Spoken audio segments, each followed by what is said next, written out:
السلام عليكم ورحمة الله وبركاته.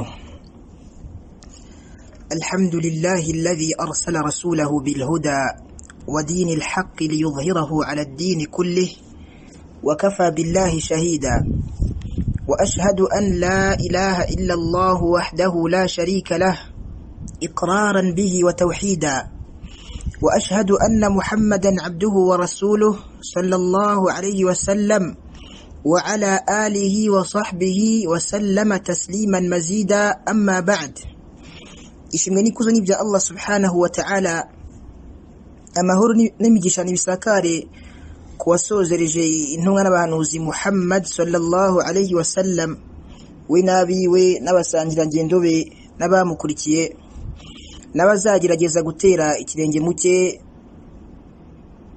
dusaba Allah subhanahu wa ta'ala yuko yadushyira muri bo. Allahumma amin. Naam, duherutse gusubiza umuvandimwe wari wavuze yuko mu idini umuntu yemere kubaza ibyo ashatse, ariko tugaragaza bil adilla, tugaragaza dushingiye kuri gihamya z'idini zigiye zitandukanye zigaragaza yuko ntabwo umuntu yemere gusubiza cyangwa se kubaza mu idini uko we yishakiye.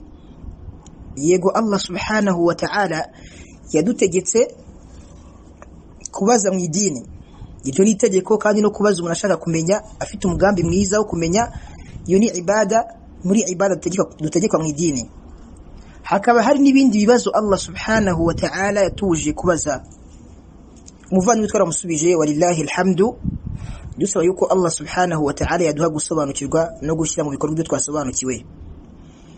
Tunasaba Allah subhanahu wa ta'ala yuko yaduha kunoza umugambi wacu mu kwiga idini ya Allah subhanahu wa ta'ala, akatugira n'impamvu yo kuba abantu bayoboka mu nzira Allah subhanahu wa ta'ala. Naam, nyuma yaho ngaho rero umuvandimwe yaje kuvuga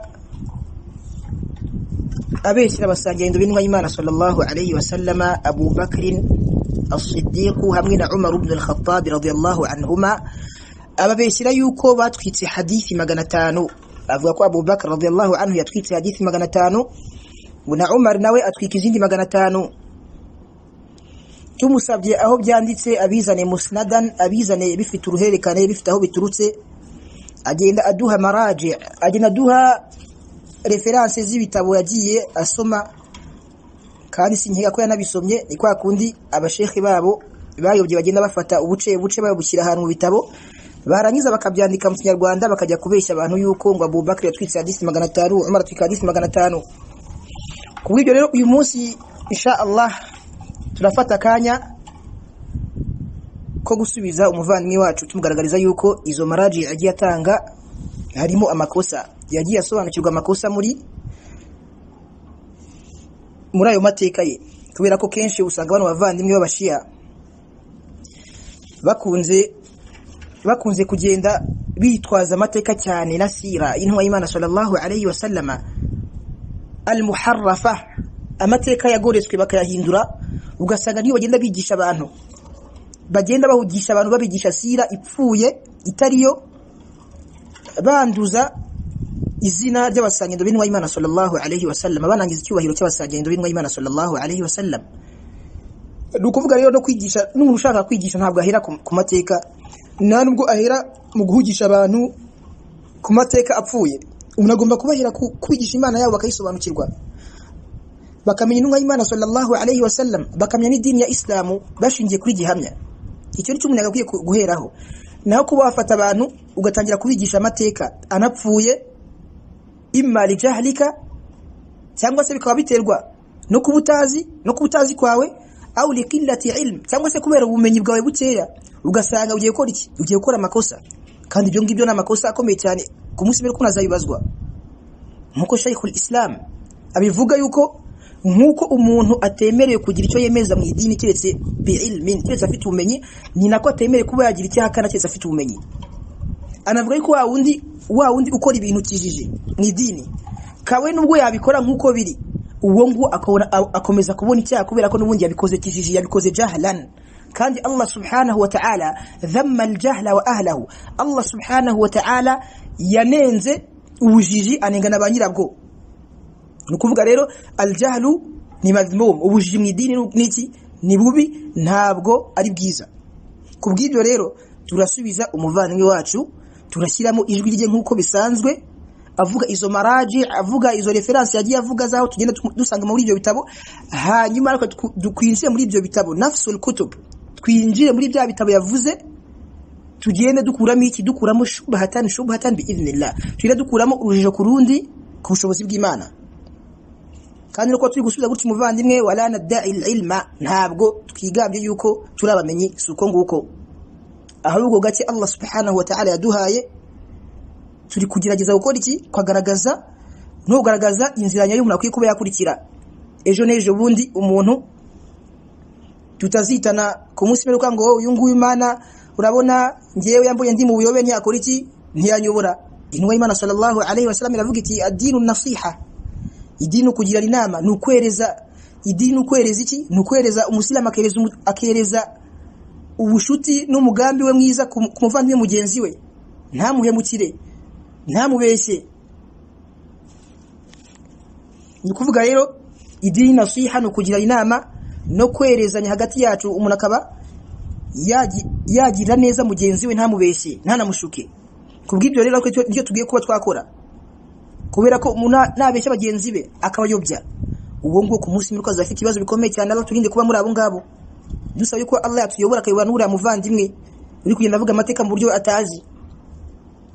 Kubera ko Allah subhanahu wa ta'ala muri suratu Yasin mu ntangiriro za aya, Allah subhanahu wa ta'ala aravuga ati inna nahnu nuhyi al-mauta wa naktubu ma qaddamu wa atharahum.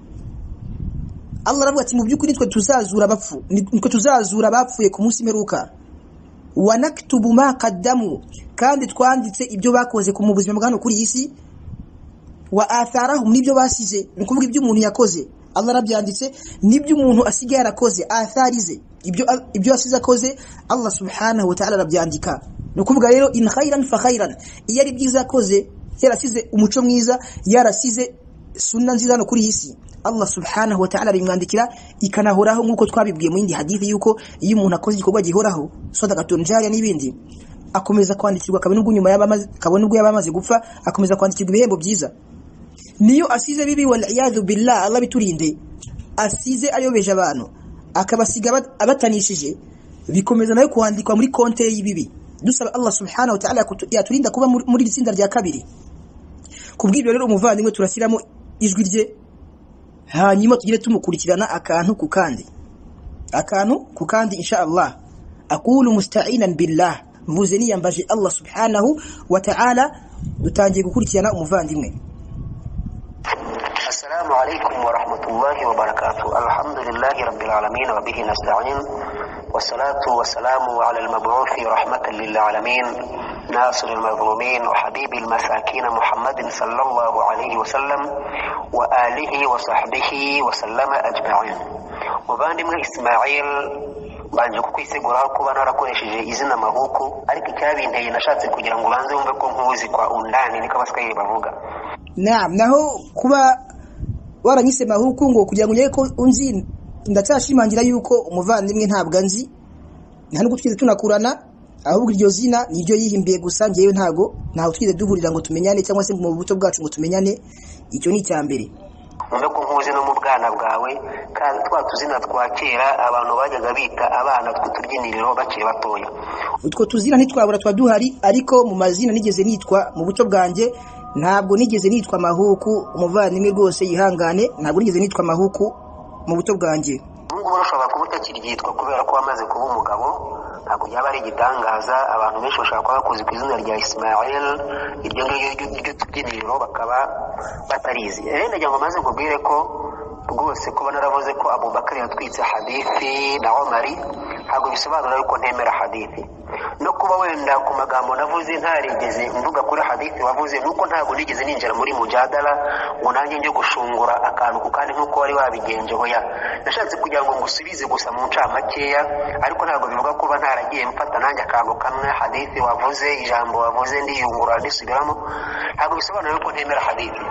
Ikindi nshaka kugira ngo mubwire bwana Ismail, nuko nimba warabonye dalili simusiga yuko ndi umushiya ushingiye kuba naravuze ko Abubakari yatwitse hadith na Umar, ngira ngo maze ngubwire ngo ayo magambo ntago iyo dalili igaragaza abashiya, kuko ayo magambo ntabwo yanditse mu bitabo by'abashiya. Ayo magambo tuyasanga mu bitabo bya ahla sunna wal jamaa, tuyasanga mu bitabo bitandukanye rwose ngusubiriremo bidafitanye isano n'iby'abashiya. Nuko abavandimwe b'Islamu, nuko twayibonye, ubundi ikimenyetso kizakumenyesha umuntu w'umushiya utarinze ujya kure hirya no hino. Ikimenyetso cy'umushiya nuko igihe cyose ari umuntu wubahuka abasangendo b'intumwa y'Imana sallallahu alayhi wasallam, babasiga ibyo batari bafite, banababeshyera ibitari byo, bita umugore w'intumwa y'Imana sallallahu alayhi wasallam Aisha ummul mu'minin, nyina wabemera, bamwita ko ari indani, n'ibindi byinshi cyane tutavuga ahangaha, ni byinshi cyane bazagenda bagaragara inshallah. Gusa icyo ni ikimenyetso gikomeye cyane kigaragaza abashiya no gukora ikintu kubahuka abasangendo b'intumwa y'Imana sallallahu alayhi wasallam.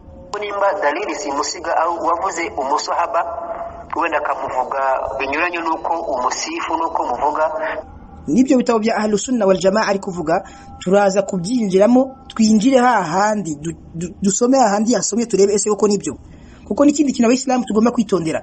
Mu gihe umuntu akuzaniye ibintu nk'ibi ngibi, ntukakwemererwa gusomera ikinyarwanda cyonyine gusa. Abize ni benshi mashaallah walillahi alhamd, abize ni benshi, n'abasobanukiwe icyarabu ni benshi mashaallah, n'abakiri kwiga ni benshi.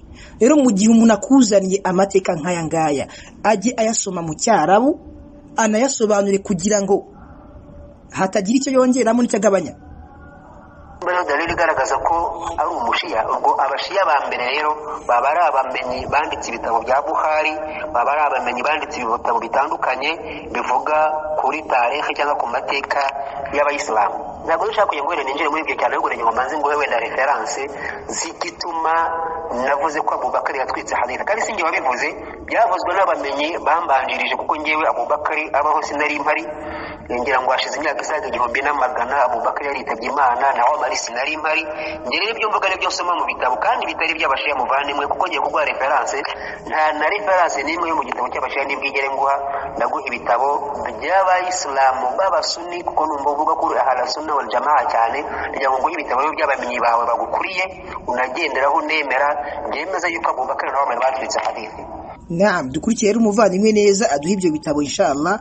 Igitabo ku kindi turagikurikirana inshallah. Kugira ngo wenda igitabo cya mbere ushaka igitabo cyitwa At-Tadhkiratul Huffaz cy'umugabo witwa Zahabi, ushake ijuzu rya mbere urebe ku page ya 3, urahasanga amagambo akurikira. Naam, uyu Imam Zahabi rahimahullah n'umumenyi ukomeye cyane, akaba ari no mu banyeshuri ba Shaykhul Islam Ibn Taymiyyah rahimahullah. Ni muhaddith ukomeye cyane kandi akaba muarrikh, akaba ari umumenyi waruza amateka cyane.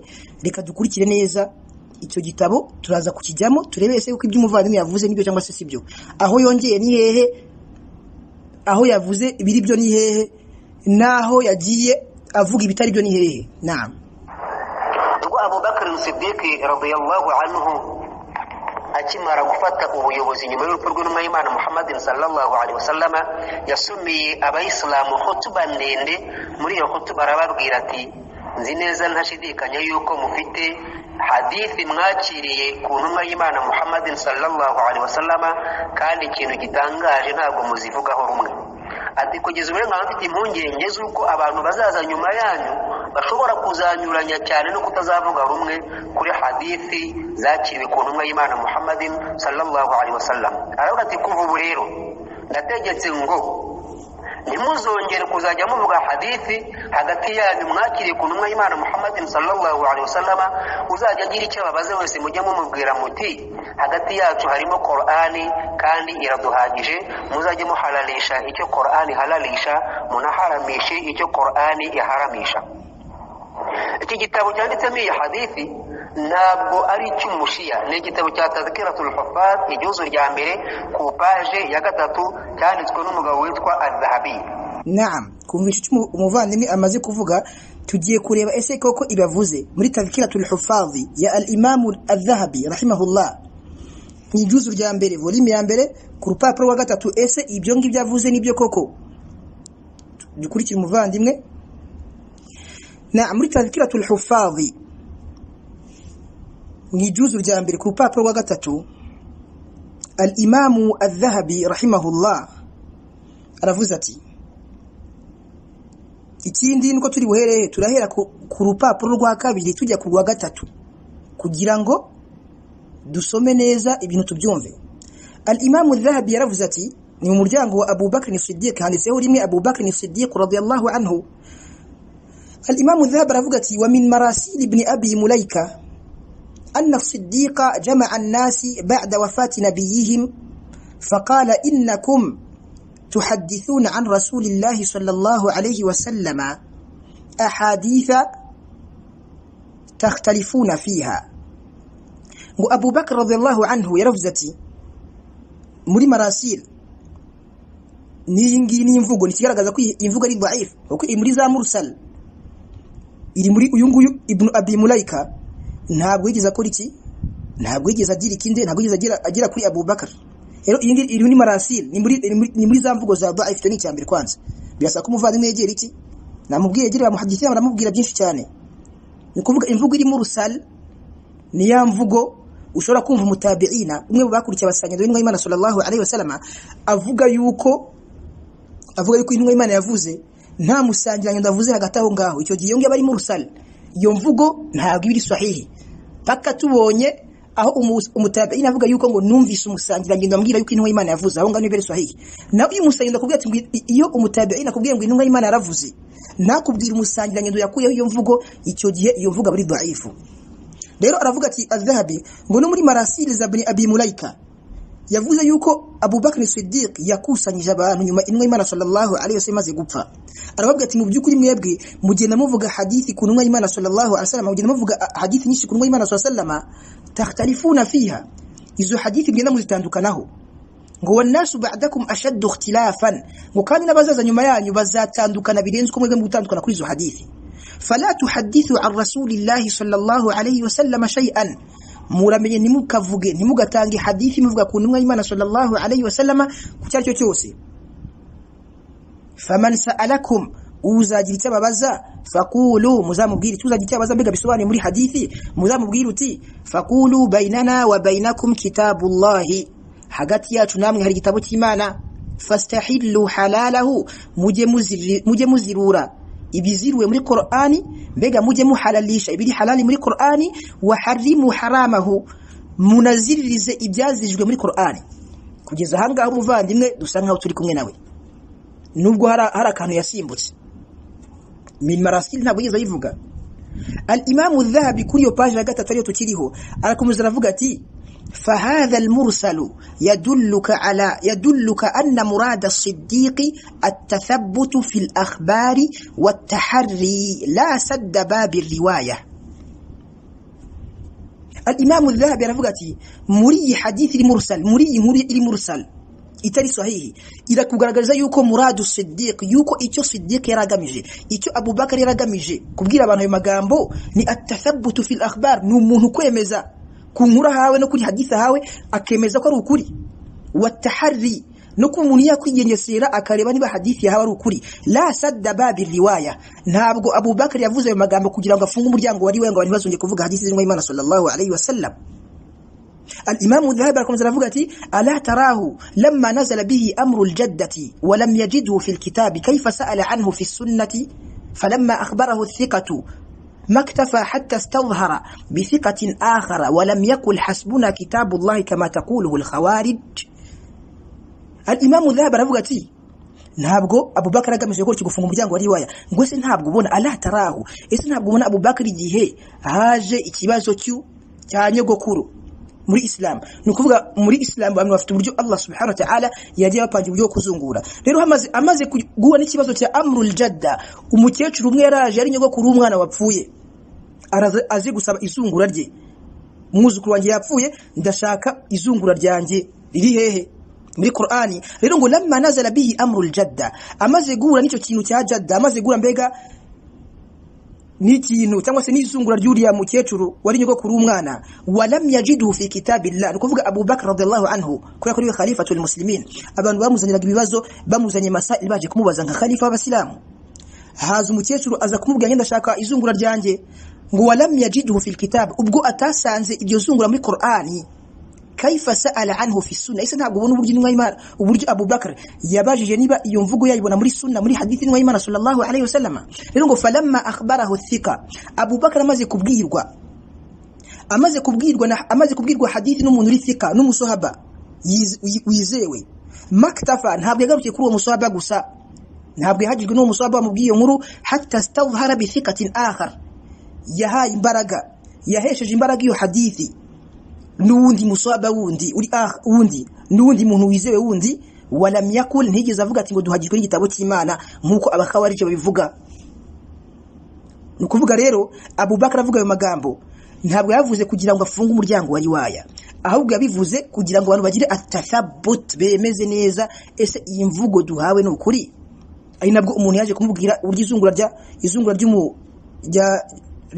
ry'umukecuru cyangwa se ryanyeho kuri umwana yapfuye umukecuru imvugo yaje bivuga ni hadithi n'imwe y'Imana sallallahu alayhi wasallam Abu Bakr amaze kwibwirwa ashaka undi muntu wizewe wahamya umuhamya wundi uvuga ati dushakira undi muhamya wemeza yuko iyi mvugo wayumvise ku n'imwe y'Imana sallallahu alayhi wasallam ibyo ngibyo no kugira ngo agire atathabutu atazagira umuntu ejo wundi uzaza kabeshya n'imwe y'Imana sallallahu alayhi wasallam nigeze avuga ati ngo duhagijwe n'igitabo cy'Imana page iracyakomeza ntabwo yarangira gusa turagarukira ahangaha mahallu shahid ahanga tugamije ni kuvuga rero ahangaha tugaragariwe yuko n'umuvandimwe yuko umuvandimwe ntabwo yakoze iki umuvandimwe ntabwo ibyo yatanze modali ari ukuri dusanze yakoze iki yabese nicyo cyari kigamijwe hanga nko al-Imam Dhahab bivuga Abu Bakr agamije ko iki kwemeza inkuru no kuba umuntu yabamenge aduhana dalili igaragaza yuko Abu Bakr haje umukecuru ashaka izungura Abu Bakr arabaza ese hari uwambonera hadithi muri hadithi y'Imana sallallahu alayhi wasallam yaba yarakiriye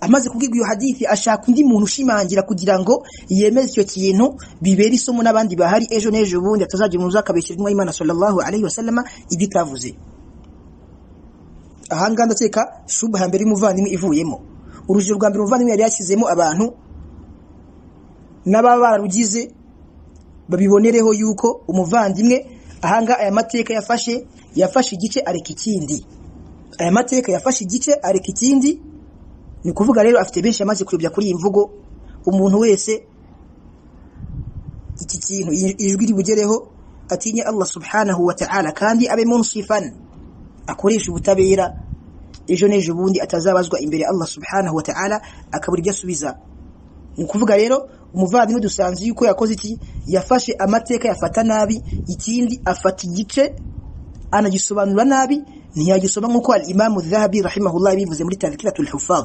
Tadhkiratul Huffaz umujalladi wa mbere igitabo cya mbere ku rupapuro rwa 3 nahere kuri kabiri aho hadithi itangiriye ngira no kuri 3 ni kuvuga ndenzaho n'ibyo umuvandimwe yavuze kugira ngo bisobanuke neza ni kuvuga rero icyo kintu gisobanuke neza umuvandimwe icyo twakugira inama tinya Allah subhanahu wa ta'ala kandi umenye ko iyi ngiyi ari idini ya Allah subhanahu wa ta'ala ejo n'ejo bundi ku munsi meruka uzabazwa kubyo rero fa'idda lis-su'ali jawaban walil-jawabi sawaban kubyo rero tegura ibyo uzabazwa ku munsi meruka ubitegura ikibazo uzabazwa ugitegura ikibazo nyacyo hanyuma walil-jawabi ugitegura igisubizo hanyuma unategura igisubizo cyawe kuba kizaba ari igisubizo nyacyo cy'ukuri dusaba Allah subhanahu wa ta'ala yuko yaduha kwiga idini kurisobanukirwa akanaka ugiye ka mbere tugiye gukora ka kabiri kuri aho biraza kudufata umwanya munini tugenda dukora iki dusubiza umuvandimwe akantu ku kandi naam kubyo rero icyo ni igisubizo cya mbere dusubije umuvandimwe dusanze yuko umuvandimwe yafashe amateka nabi niba hari n'uwamubeshye agenda amubwire yuko yamubeshye yamuhaye amateka nabi suko nguko amateka Islam yigwa nuko nguko usanga abantu benshi bagiye batana mu idini bagenda bafata uduce bakari kutundi ugasanga nibwo bakoze iki nibwo bakoze ibintu bikomeye cyane bakoze n'amahana akomeye cyane bagiye kubeshyira intumwa y'Imana sallallahu alayhi wasallam bitari byo bagiye no kwanduza ubusilamu babusiga ibitarimo no kuvuga rero tubemenge cyane tunitonde icyo ni kigaragaza ko dukeneye kwiga cyane tukanasobanukirwa idini rya Allah subhanahu wa ta'ala naam dukomeze nanone mu gitabo cya Kanzul Umal igitabo cya 5 ku page ya 237 na Ibn Kathir muri Musnad ya As-Siddiq no mu gitabo cya Tadhkiratul Huffaz cya Az-Zahabi nyine igitabo cya mbere ku page ya 5 turahasanga hadithi yakiriwe na Aisha ubwe. Aisha umukobwa wa Abu Bakr as-Siddiq, Aisha aravuga ati igihe kimwe nabonye data Abu Bakr yayigeranyije hadithi arimo agenda azisubiramo ati hanyuma arambwira ati yewe Aisha nawe genda unzanire hadithi wakiriye ku ntumwa y'Imana Muhammad sallallahu alaihi wasallam. Ngo Aisha aragenda azana hadithi amaze kuzishyikiriza papa we ari Abu Bakr as-Siddiq. Abu Bakr afata za hadithi ze zigera kuri 500 n'iza Aisha zose agiziha inkongi y'umuriro. Ibi ngibi urabisoma mu gitabo cya Ibn Kathir fi Musnad as-Siddiq n'igitabo cya Azhabi Tazkiratul Huffaz igitabo cya mbere ku page ya 5 na Kanzul Umal igitabo cya 5 ku page ya 237. Naam, tugiye kureba ibyo bitabo umusilamu avuze, umuvandimwe avuze, turebe ibi ngibi avuze nabyo birimo cyangwa ntabwo birimo. Naam, umuvandimwe muri Maraji avuze ko harimo Tazkiratul Huffaz mu rupapuro rwa mbere, nako mu gitabo cya mbere ku rupapuro rwa 5. Turebe ese koko ibyo yavuze nibyo. Tugiye kureba ko niba ibyo yavuze ari byo, niba Abu Bakr radhiyallahu anhu yakoze iki, yaratwitse hadithi y'Imana sallallahu alayhi wasallam. Muri iki gitabo harimo page ya 5 itangiye igira iti وقد نقل الحاكم فقال حدثني بكر بن محمد الصيرفي بمرو قال حدثنا محمد بن موسى البربري قال أخبرنا المفضل بن غسان قال أخبرنا علي بن صالح قال أخبرنا موسى بن عبد الله بن حسن عن إبراهيم عن ابن عمر بن عبيد الله التيمي قال حدثني القاسم بن محمد قالت عائشة جمع أبي الحديث عن رسول الله صلى الله عليه وسلم وكانت 500 حديثا فبات ليلته يقلب كثيرا. قالت فغمني فقلت أتتقلب لشكوى أو لشيء بلغك فلما أصبح قال أي بنية هلمي الأحاديث التي عندك فجئته بها فدعا بنار فحرقها فقلت لما أحرقتها؟ قال خشيت أن أموت وهي عندي فيكون فيها حديث عن رجل قد ائتمنته أو وثقت ولم يكن كما حدثني فأكون قد نقلت ذاك فهذا لا يصح والله أعلم. الله أكبر. بإسلام تقولي تلنيزا نما جنوب سما uruherekane rw'iki, uruherekane rw'imvugo yatutse kuri Abu Bakr, yatutse kuri Aisha, yatutse na Aisha, kugira ngo dukore iki, kugira ngo dusobanukirwe neza. Kuri iyo page ya 5 kuri abo ngo twagiye tuvuga yuko bagiye bakira iyo mvugo mu ruherekane, Aisha ngo yaravuze ati ngo Abu Bakr, ngo data Abu Bakr yakusanyije imvugo z'intumwa y'Imana sallallahu alayhi wasallam, kandi izo mvugo zari 500. Hanyuma arara ari kuzizunguruza, mbega ari kuzirebamo izo hadithi, ari kuzirebamo nyine kureba hadithi ku yindi. Qalat Aisha aravuga ati faghammani, ibyo byanteye agahinda bintera na stress. Ndamubaza ati atatakallabu li shakwa aw li shay'in balagak, ese waburi kureba hadithi, waburi kunyuza amaso muri izo hadithi z'intumwa y'Imana sallallahu alayhi wasallama kubera ko wenda hari ikibazo ufite, cyangwa se wenda hari ikintu cyaba cyakugezeho, ari muri abakugezeho yindi itari nyayo. Falamma asbaha, ngo Abu Bakr ageze mu gitondo abyutse, kala yaravuze ati ay bunayya, ye mukobwa wanjye Aisha, halummi al-ahadith allati indaki, ngo nzanira hadithi zose waba ufite. Ngo Aisha aramubwira ati ngo fajituhu biha, ndazimuzanira zose. Fadaa binarin faharakaha, ahamagaza umuriro warangije azitwika. Fakultu lima ahraktaha, namubwira ati se dawe kubera iki utwika izo hadithi? Kala ngo Bakr avuga ati khashitu an amuta wa hiya indi, ngo nagize impunye yuko nafi izo hadithi zigihari nkizifite.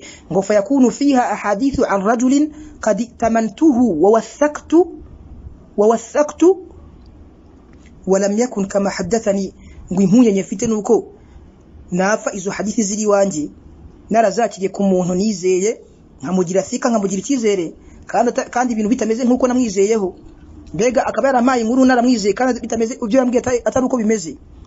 Urumva fa akunu qad nakaltu dhaka, nkaba narafashe izo hadithi nkazibwira abandi kandi uwo muntu wazimbwiye atizewe. Urumva no kugeza ahangaha nuko turebye n'imvugo tatwareba ubusahi bwayo cyangwa se ubudaifu bwayo nuko yagize imwe yuko yashobora yarakoze cyera fasha hadithi z'ibinyoma. Al-Imam Adh-Dhahabi yarangiza avuga ati fa hadha la yasihhu wallahu a'lam, iyi mvugo ntabwo ari sahihi, iyi nkuru yakiye kuri Abu Bakar ntabwo ari sahihi kandi Allah subhanahu wa ta'ala yumenye uzi cyane. Al-Imam Adh-Dhahabi kurwa rupapuro rwagatana kumeza avuga ati tuwfiya as-Siddiq radiyallahu anhu li 8 baqina min Jumad al-akhir min sanati 30 min sanati 13 wa lahu 63 sana. Ngo Abu Bakr radiyallahu anhu yapfuye mu mwaka wa 8, mbega yapfuye mu mwaka wa 8 muri Jumad al-akhir mu kwezi kwa gatandatu mu mwaka wa 13 afite imyaka 63 nk'intumwa y'Imana sallallahu alayhi wasallam yatabarutse ifite. Nukuvuga rero iyi mvugo tumaze gusoma hangaha tunye ko al-Imam Adh-Dhahabi avuze ko ngo hadha la yasihu wallahu a'lam, iyi mvugo ntabwo ari sahihi, niyo kubeshya bahimbiye Abu Bakr radiyallahu anhu. Umuntu akaba yakwibaza ikibazo, ese kubera iki al-Imam Adh-Dhahabi hamwe no kubaza ko imvugo atari sahihi kubera iki yizanye mu gitabo cye? Icyo ni ikibazo wenda benshi dushobora kuba twibaza. Kubera iki bamenyi ba sunna bazana hadithi zigiye zitandukanye bakazana izukuri izibibeshye bakazishyira mu bitabo byabo? Ese ibyo ngibyo ni kubera iki? Sheikh Abdul Razzaq ibn Abdul Muhsin al-Abbad al-Badr hafizahullah akubwiye impamvu, arakuvuga ati ibyo ngibyo ni lisababain, kubera impamvu ebyiri. Impamvu ya mbere tuma bamenyi ba sunna bazana hadithi zigiye ziri sahihi ziri dhaifa bakazishyira mu bitabo byabo, n'icyambere ukora iki ngo nukugira ngo zimenyekane, azishyira mu gitabo cye yagize akanazigaragaza kugira ngo zimenyekane. Ubwo ako nakazi kiki? Ako nakazi ka al-ulama, ako nakazi k'abamenyi babifitiye ubushobozi, ndetse n'akazi k'abanyeshuri mu gihe bigishwa n'abamenyi bakora icyo babwira ati hadithi mugende muyikorere bahthi, muyishakire mukorere ubushakashatsi muyirebe ntabwo ariyo, mugende mushaka abayimam bagiye bayivuga kugira ngo mukore iki, mube muri menge. Icyo ni icyambere kugira ngo imenyekane. Ngo icya kabiri Sheikh Abdul Razzaq yavuze ngo ni kugira ngo izo hadithi icya kabiri ngo nuko izo hadithi akenshi hari izo usanga zikoze iki zifite shawahid, zifite ubundi buhamya mu zindi hadithi ziri sahihi, izo ziri dhaifu tukazireka tugafata ziri sahihi. Ariko al-Imam Adh-Dhahabi aravuga ati ivugo ntabwo ari iki, la yasihu, ntabwo ari sahihi. Nukuvuga rero iyi mvugo umuvandimwe yatuzaniye ahangaha nayo ntabwo ari sahihi. Ni muri Tadhkiratul Hufadhi mujaradi wa mbere ku rupapuro rwa 5. Naam, umuvandimwe arongera azana indi mvugo kuri Kanzul Ummal, byose tuza kugenda tubireba. Abinjazana imvugo muri Kanzul Ummal, niyo mvugo muri Kanzul Ummal nayo nasanzemo ntabwo iyo mvugo irimo. Ikindi nuko muri icyo gitabo cya Ibn Kathir muri Musnad ya Abi Bakr ntabwo yavuze igitabo cyari cyo. Musnad ya Abu Bakr nuza Ibn Kathir afite ibitabo byinshi cyane bigiye bitandukanye. Ese ni ikihe gitabo uri kuvuga? Ni ikihe gitabo uri kuvuga muvandimwe kugira ngo umuntu ajye kureba mu kihe gitabo? Ibn Kathir afite al-Bidaya wa Nihaya, afite tafsiriye, afite n'ibindi bitabo byinshi bigiye bitandukanye. Kuvuga rero umuvandimwe agaragaza igitabo cyari cyo, kuvuga gusa mu gitabo cya Ibn Kathir afite byinshi cyane. Naam, dukomeze ndetse ku muvandimwe hanga bigaragaye yuko niyi mvugo tumaze gukuramo shubha yayo, walillahi alhamdu. Nanone mu gitabo cya Sunan Ibn Majah, mu gitabo cya Sunan Ibn Majah babu tawaqif al-hadith, igitabo cya mbere urahasanga hadithi yakiriwe na Kurza ibn Kaba aragira ati Umar ibn al-Khattabi yatwohereje ikufa maze araduherekeza turagenda tugeze ahantu hitwa Sirar, aratubaza ati ese mwaba muzi impamvu yatumye mbaherekeza? Ngo turamusubiza tuti impamvu waduherekeje ni ukubera yuko wabaye umusahaba w'intumwa y'Imana Muhammadin sallallahu alaihi wasallam, ukaba waramenyereye kugendana n'intumwa y'Imana Muhammadin sallallahu alaihi wasallam. Umar arababwira ati hoya ntabwo aricyo cyatumye mbaherekeza, ahubwo cyatumye mbaherekeza nuko nzi neza ko mugiye kufa muri buhasange abagabo bafite Qur'ani mu bituza byabo isendereyemo nuko amazi asendereye mu kibindi. Abo bagabo nimuhagera ntimuzigere mubigisha hadithi z'intumwa y'Imana Muhammadin sallallahu alaihi wasallam. Ataya n'amabwiriza mbahaye nzayakurikirana neza, ninsanga mwarabirenzeho nzabibahanira. Hanyuma Karza ibn Kab akomeza avuga ati twaragiye tukigera Kufa tuhasanga abagabo badutegereje n'igishyika cyinshi bafite inyota yo kumva hadithi twaba twarakiriye ku ntumwa y'Imana Muhammad sallallahu alaihi wasallam. Uyu mugabo Karza aravuga ati batwakirije iyo nyota batubwira bati nimutubwire nabura ibyo mwakiriye ku ntumwa y'Imana Muhammad sallallahu alaihi wasallam, ngo turabasubiza ngo Umar ibn al-Khattab yaratubujije. Nanone mu gitabo Naam muvandimwe maze kutubwira ngo tujye kureba mu gitabo cya Sunan Ibn Majah. Igitabo cya Sunan Ibn Majah mu muryango witwa at-tawaqi fi al-hadith an Rasulillah sallallahu alayhi wasallam, kwigengesera n'umuntu kwirinda kuri hadithi z'intumwa y'Imana sallallahu alayhi wasallam, kuba yakwirinda kuba yagira ibyo avuga intumwa y'Imana itavuze.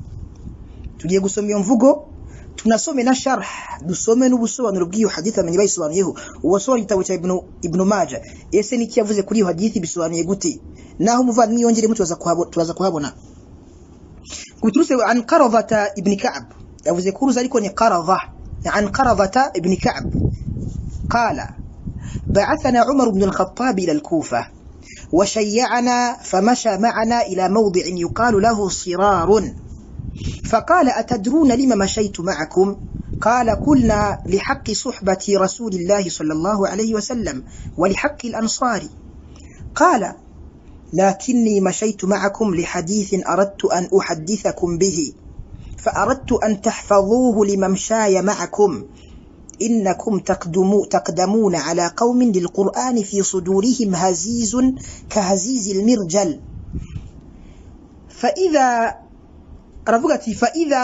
فإذا رأوكم مدوا إليكم أعناقهم وقالوا أصحاب محمد، فأقلوا الرواية عن رسول الله صلى الله عليه وسلم ثم أنا شريككم. حديث صحيح الحمد لله. tujye gusoma rero iyo hadithi kwa tuyisome mu bisobanuro uburyo isobanuye, hanyuma tugiye muri sharh. Ngo bituse kwa Qaradha mwene Ka'b yaravuze yuko ngo Umar mwene Khattab atwohereje muri Kufa. Icyo gihe Umar yari iki? Yari umukhalifa. Washayya'ana arangera duherekeza, ajyana natwe kugeza ubwo ageze ahantu hitwa Sirarun. Ageze ahantu hitwa Sirar aravuga ati atadruna lima mashaitu ma'akum, ese ngo bamuzi impamvu mbaherekeje? Baramubwira ati kubera ukuri ko kubura umusanyido w'intumwa y'Imana sallallahu alayhi wasallam. Ni kuvuga duherekeje kubera ko tufite ukuri ko turasanyido w'intumwa y'Imana sallallahu alayhi wasallam, no kubera ukuri ko ba Ansar babandi bakiri intumwa y'Imana sallallahu alayhi wasallam. Umar arababwira ati ngo ariko njyewe nabaherekeje li hadithin aradtu an uhaddithakum bihi, nabaherekeje kubera amagambo nshaka kubabwira. فأردت أن تحفظوه لممشايا معكم, ndashaka mwafata imvugo mukayikomeza neza mukayifata mu mitwe yanyu, kuba iyo hadithi muyifate, iyo hadithi mbaherekeje mbabwira muyifate muyikomeze. Ngo mu byukuri innakum taqdamuna ala qaumin lilqur'ani fi sudurihim hazizun kahazizil mirjal, mu byukuri mwebwe mugiye kugana abantu muri Kufa, mugiye kugana abantu basoma Qur'an mu bituza byabo, nkuko umuvandimwe yabivuze, isendere nkuko amazi asendera hemu mu gicuma. Al-mirjal ni isafuriya, mbega kundi isafuriya biri kumbabura, kwa kundi amazi abari gutogota abari kubira, ukuri ko Qur'an imeze mu bituza byabo bahora bayisoma kenshi. Fa idha ra'awkum, ngo nibamara kubabona mwebwe, maddu ilaykum a'naqakum, bazabareba baza mwese aribo bateza amaso. Waqalu, bazavuga ati ngo abasanyido b'intumwa y'Imana sallallahu alayhi wasallam baraje, ashabu Muhammadin, abasanyido b'intumwa baraje. Waliwo nimumara kubageraho bamaze no kubamenya, fa aqillu riwayata an rasulillahi sallallahu alayhi wasallam. Ntabwo yavuze ngo ntimuzababwira hadithi, fa aqillu, al-iqlalu nugukora ikintu gake.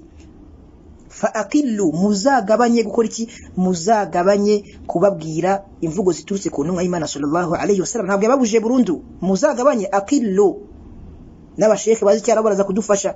Fa aqillu, ntabwo yababwiye ati ngo faturuku cyangwa se ngo fala tuhadithuhum, ntabwo yavuze ati ngo muzareke kubabwira, ahubwo yavuze fa aqillu, muzababwire riwaya nkeya, muzababwire bikeya, muzagabanye kubabwira kuri hadithi y'Imana sallallahu alayhi wasallam. Hanyuma thumma ana sharikukum, nayo nzaba ndumufatanya wanyu muri ibyo bihembo tuzabona. Iyo niyo hadithi imeze, ni na hadithi sahihi niko imeze. Reka turebe ese asobanura igitabo cya Ibn Majah yayisobanuye iki ibyo bintu ese bivuze iki yabanje kuvuga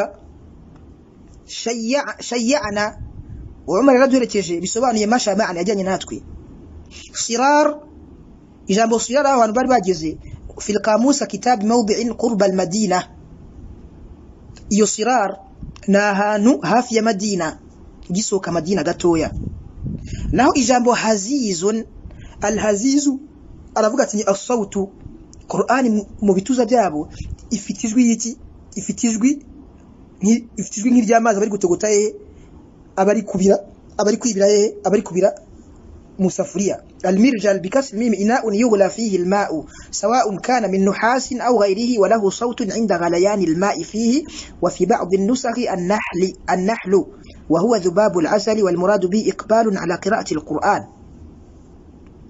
شيخ رفقتي نجام المرجل ni cyombo cya kindi nyine bagitekerwamo amazi yari kwibira muri ayo mazi yagli fihi alma iyo amazi ari kwibira ni cyombo batekeramo amazi akibira akabira yaba icyo cyombo gikozwe muri aluminium cyangwa se mu kindi kintu ikingenzi nuko almirjal ni cyombo kimeze nk'isafuriya cyaba gikozwe mu aluminium cyangwa se ibindi walahu sawtun icyo cyombo kigirijwe cyo gikoresho iyo safuriya igirijwe mu gihe amazi ari kwibira amazi arumvikana no sheke aranje avuga ati ngo wal muradu lahum ngo nicyo yaragamije kuri abo bantu bafite ijwi muri Qur'ani mu bituza byabo harimo kubera gusoma Qur'ani cyane wumva Qur'ani iri kuvuga nk'inuza nk'amazi ari gutogota ngo wal muradu lahum ngo iqbalu ala qira'ati al-Qur'an nuko abo bantu bari bafite kwitabira gusoma Qur'ani cyane kandi kenshi nuravuga ati ngo maddu ilaykum a'naqahum ngo bazakuriki bazababatiza amaso baje kubareba bisobanuye ay lil akhdhi ankum wa tasliman lil amri ilaykum wa tahkiman lakum fa aqillu riwaya ari rabati baje kubareba babateza amaso ngo bisobanuye baje gufata ubumenyi kuri mwebwe baje no kwibomba no kwicisha bugufi kubyo muzamuje kubabwira mu dini y'Imana wa tahkiman lakum baje no kubacisha urubanza mubacira urubanza mushingiye ku gitabo cy'Imana فأقل الرواية لو مزاغباني كفوغا حديثي أي لا تكثروا في الرواية نظرا إلى كثرة طلبهم وشوقهم في الأخذ عنكم وتعظيما لأمر الرواية عنه صلى الله عليه وسلم ngwaza baje kuriki kubatira no kugira ngo bafate ubumenyi rero muzavuge riwaya nkiye muzagabanye kuvuga hadithi kandi bamenye ntimuzavuge kenshi cyane muzarushayo kuvuga hadithi kenshi kubera iki nazara ila kathrat talabim kubera ibigisho bazabaje kubasaba nuko bazabafite ibibazo byinshi cyane bashaka kubabaza mu idini rero muzababwira hadithi nkeya washawqihim fil akhri ankum no kubera amashusho bazabafite mu gufata hadithi kuri mwege no kubigaho ibyo byose bazabikora ta'ziman li amri riwayati anhu kubera ukubaha bijanye na riwaya bayikuye ku ntumwa y'Imana sallallahu alaihi wasallam bakiri hadithi iturutse ku ntumwa y'Imana sallallahu alaihi wasallam ay au bisobanuye cyangwa se bisobanuye li alla yashtaghilu bidhalika an al-'idhati an al-'idha araje avuga ati ikindi bisobanuye kugira ngo tazakora iki kugira ngo batazahugira kuri izo riwaya muri kubabwira bakabahugira kuri izo riwaya cyane bakajya guhifaza ibintu byinshi bakajya gufata ibintu byinshi mu mutwe bakaba bakora iki bareka inyigisho mwabahereza inyigisho zakoroshya imitima yabo urumva hikma Umar radhiallahu anhu yababwiranye yababwiye muzavuge riwaya nkeya batazahugira kuri izo riwaya batazahugira kuri izo hadithi bikaba byatuma bahugira kuri izo hadithi bakirinda gukora iki nibakurikira inyigisho zirimo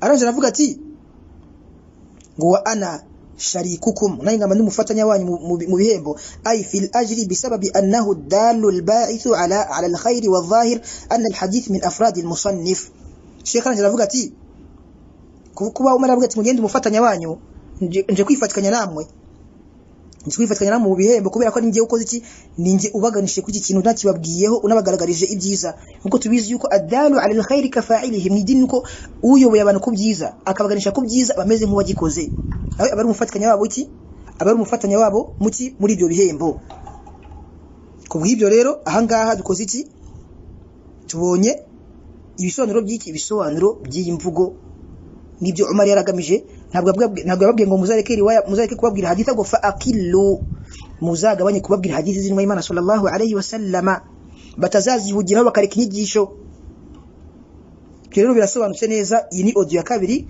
tugiye komeza kuri audio ya gatatu turebe iby'umuvandimwe yagiye avuga tunabikosora biiznillah